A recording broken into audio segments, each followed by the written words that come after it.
بسم اللہ الرحمن الرحیم۔ السلام علیکم۔ سعودی عرب نے الحمدللہ 3 ممالک پر سفری پابندی مکمل طور پر ختم کر دی ہے۔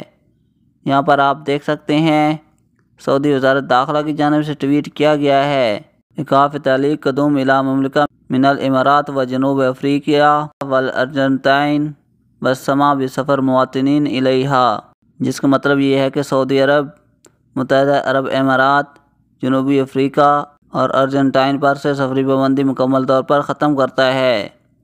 وہاں سے لوگ سعودی عرب آ بھی سکتے ہیں اور سعودی شہری ان ممالک میں جا بھی سکتے ہیں۔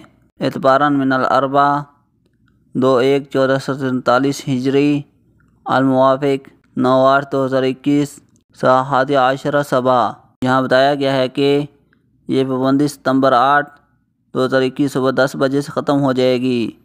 تو ان ممالک میں فی الحال پاکستان یا انڈیا شامل نہیں ہیں، پر سعودی عرب کی جانب سے نارمل فلائٹس کی بحالی کا سلسلہ شروع ہو چکا ہے۔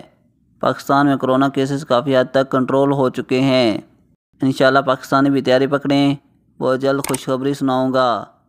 ایسی اپڈیٹ سے باخبر رہنے کے لیے چینل کو سبسکرائب ضرور کریں۔ شکریہ۔